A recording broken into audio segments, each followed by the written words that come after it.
Agora em direto, o Rui Vilar, especialista em assuntos da defesa. Bom dia, Rui, bem-vindo. Começamos por olhar então para Donald Trump, que Bom dia, confirma João. que foi levado em segredo numa carrinha de catering para viajar da Turquia, depois da cimeira. É uma situação que ele próprio confirma e que, Rui, tem que imagem para o Presidente? Bom dia, Jerónimo. Bom dia também a quem nos vê. É curioso Trump acabar por confirmar esta operação. Aliás, acharíamos até ontem de que o Presidente dos Estados Unidos não confirmaria esta operação, até porque ela foi bastante discreta e habitualmente há sempre esta dúvida quando estas operações acontecem, mas eu acho que ela é um sinal claro do que se passa no Médio Oriente e com a intervenção americana no Irão. E é demonstrativo também de que o Qatar continua a não ser um parceiro confiável para os Estados Unidos, porque eu acho que o ponto principal da decisão dos serviços secretos foi o facto de, como é óbvio, da ameaça que o Irão tem sobre o presidente americano, mas acima de tudo por o avião ter sido oferecido pelo Qatar, e apesar de não ter as defesas ainda antimíssil e outras especificidades que os outros Air Force One têm, o facto de ter sido oferecido pelo Qatar deve ter pesado muito na decisão, porque é um país que continua a ter, apesar de ter relações com os Estados Unidos, continua também a ter relações com o Irão, e mesmo sendo atacado nos últimos meses pelo Irão, nomeadamente as bases americanas, o Qatar continua a ter relações com o Irão, continua a ter uma péssima relação com a Arábia Saudita, que é um parceiro mais antigo e mais confiável dos Estados Unidos,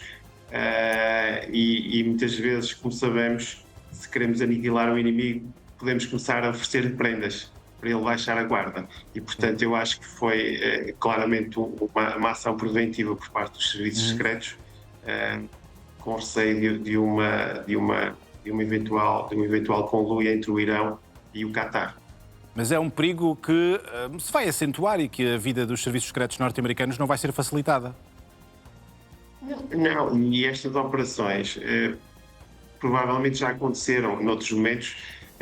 Desta vez tivemos a particularidade de o Washington Post ter conseguido uma fonte dos serviços secretos que lhe deu esta informação e depois cruzou isso com algumas imagens que teve e com alguns pormenores até durante o voo, inclusive com declarações de Donald Trump à chegada ao Reino Unido, que adensaram este mistério, mas certamente são operações normais que já aconteceram.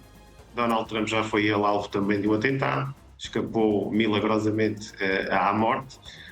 Portanto, acho que os serviços secretos têm que estar muito alerta e numa fase em que está de negociação e de operação militar no Irão, e com o Irão, que tem sempre à cabeça o líder dos Estados Unidos como um alvo e como um alvo a bater. Agora, durante o conflito, essas declarações são mais inflamadas e a ameaça é mais real. E está-se a jogar uma mudança no tabuleiro do Médio Oriente, e certamente que os serviços secretos também têm esses dados e essas informações que podem levar a uma ameaça crescente por parte de algum conjunto de países.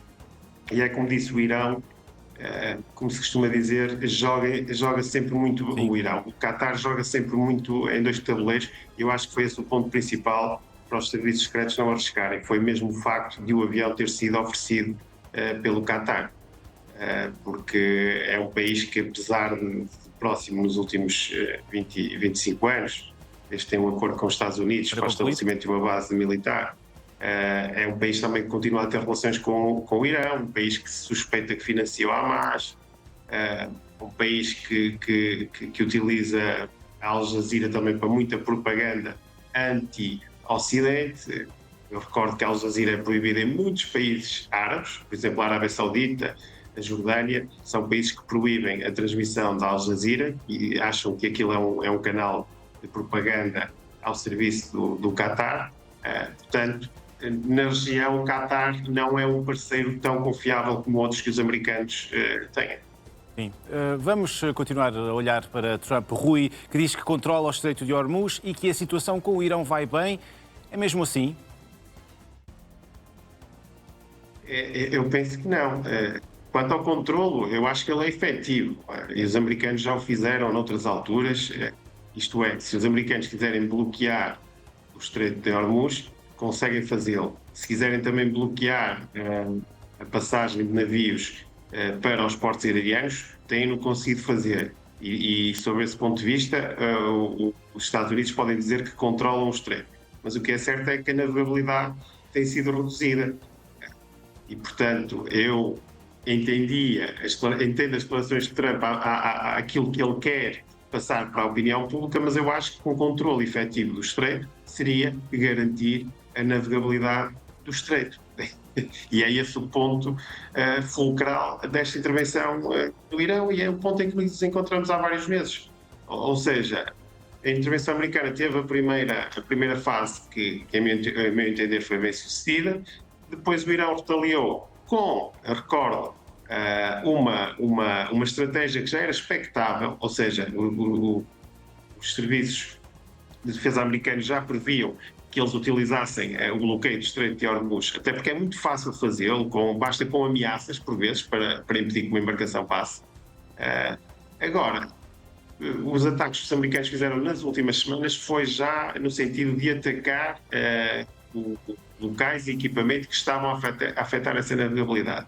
Mas o que é certo é que não tem conseguido. E o Irão, como disse, como vimos ainda há poucas declarações, gosta deste espírito de resistência e tem conseguido passar para a percepção pública um espírito de resistência que está, de certa forma, a aguentar este ataque americano. Eu não sei, eu acho que começa a chegar a um ponto. Eu tenho falado muito disto e também sempre que comento convosco, costumo dizer, já digo isto há várias vezes, mas eu acho que estamos a chegar a um ponto em que acho que o resto do mundo tem que olhar para isto e ver se resolvemos isto de uma vez por todas. Até porque é um problema que nos afeta grandemente a nós, na Europa e os países europeus. E, portanto, nós temos que esquecer os estados de alma, temos que esquecer quem é que tem razão, quem é que começou, quem é que não começou. Sim. Mas vamos lá empenhar-nos para resolver este problema da navegabilidade no Estreito, porque, primeiro, não podemos nunca permitir que o Irão cobre portagens para o atravessamento de navios, e, segundo, também não podemos permitir que o Irão tenha uma arma nuclear. Portanto, eu acho que os países europeus devem se centrar nesses dois pontos principais e, se calhar, envolver-se mais junto dos Estados Unidos para resolver este problema de vez. É um ponto de ruptura que em breve poderá ser atingido. Continuam navios presos em Hormuz. Rui, sobre o Acordo de Meca, é um ponto crítico de viragem no Médio Oriente. É muito interessante, Johnny. Aliás, vem de acordo com aquela mudança do mapa que está a acontecer, do mapa de poder no Médio Oriente. Os Estados Unidos que estão a afirmar-se claramente como o país mais poderoso e que, de certa forma, controla, em termos militares, a região, com esta ofensiva que fizeram ao Irão, e a Arábia Saudita, também eterno rival do Irão, as duas grandes potências do Médio Oriente, aproveita esta situação para também construir aqui um acordo. Recordo que a Arábia Saudita fez há poucas semanas ações conjuntas com os Estados Unidos no sentido da retaliação a ataques que foi alvo. Portanto, já colocou a intervenção própria das suas Forças Armadas no conflito, o que é um sinal muito importante e não podemos não destacar. E agora, com este acordo, junta-se à Turquia, um país da NATO, mostrando que, o que é que isto significa? Eles têm um acordo semelhante ao artigo 5º da NATO, que é: se qualquer desses países for atacado, pode responder conjuntamente. E isto quer dizer o quê? Que agora o Irão, que também tem ali tem tido uma relação dúbia com a Turquia, mas que a Turquia os foi auxiliando em alguns momentos, terá que ter muito cuidado ao atacar a Arábia Saudita, porque está a atacar um país que, também, de certa forma, que é a Turquia, com quem tem uma relação privilegiada, bem melhor do que com muitos países da região, e já para nem falar com outros países do mundo, e que é um país mais próximo e que tem auxiliado o Irão em alguns momentos, de uma forma não muito clara, mas tem acontecido. Portanto, eu acho que é uma grande jogada de xadrez por parte do regime da Arábia Saudita. ouvi-lo, Rui, também sobre a guerra na Ucrânia. Sabemos que houve uma diminuição de exportação de petróleo russo nos últimos tempos. É consequência do sucesso dos ataques de Kiev contra infraestruturas russas? Sim, sem dúvida. É um reflexo disso. A Rússia tinha conseguido, de certa forma, ganhar alguma coisa com o bloqueio do Estreito de Hormuz e conseguiu, em alguns momentos, aumentar bastante a venda de petróleo, mas os ataques de Kiev agora ao regime russo são bastante cirúrgicos e visam quase sempre infraestrutura ligada à energia, quer ao petróleo, quer à eletricidade. E, portanto, isto é um sinal e uma resposta de Kiev que, também com muito menos meios, tem que os usar melhor e escolher melhor e tem feito ataques a esse nível.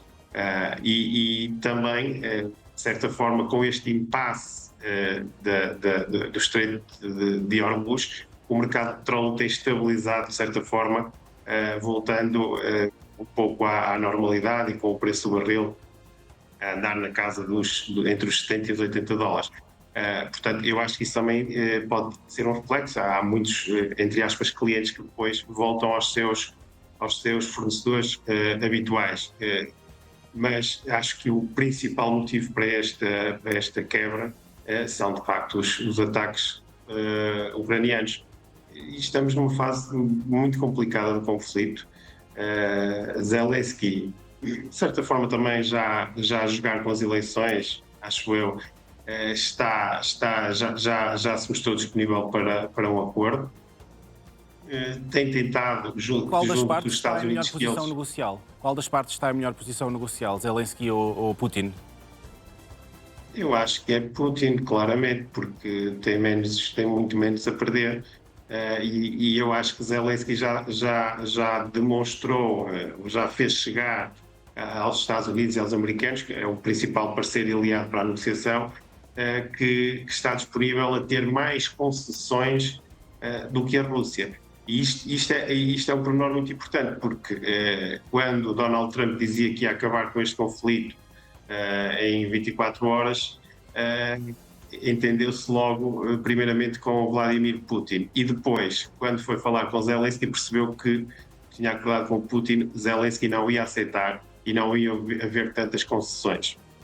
Isso foi um ponto de bloqueio, levou até alguns episódios em que os americanos chegaram a um ponto de ruptura muito grande com Zelensky. E eu achava ali numa altura que Donald Trump estava a apostar tudo em fragilizar Zelensky e em tirá-lo do poder para tentar negociar com outra pessoa. Mas percebeu que Zelensky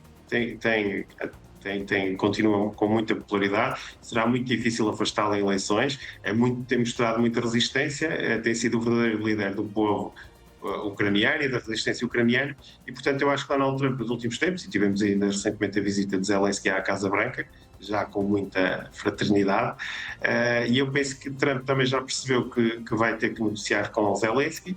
A própria intrusão da Rússia no apoio ao Irão agora durante esta ofensiva terá levado o humor de Donald Trump a se calhar a querer responder também apoiando mais a Ucrânia, já fez muitos acordos com a Ucrânia recentemente, até recordo que vai permitir a construção a produção de mísseis Patriot naquele país. Para terminar, Rui. E, portanto, havendo este entendimento entre os americanos e Zelensky e esta proximidade, e Zelensky também já percebeu que Donald Trump aprecia que hajam algumas concessões por parte da Ucrânia. A Ucrânia está muito fragilizada, está a sofrer muitos ataques. Eu recordo que julho foi um mês com mais mortes, quer civis, quer militares, por parte da Ucrânia desde 2022, desde o início da ofensiva. Não podemos esquecer, foi no mês passado.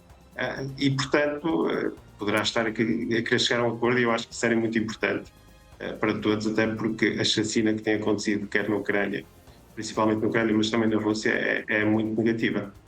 Muito obrigado, Jerónimo. Rui Vilar, obrigado pelas explicações.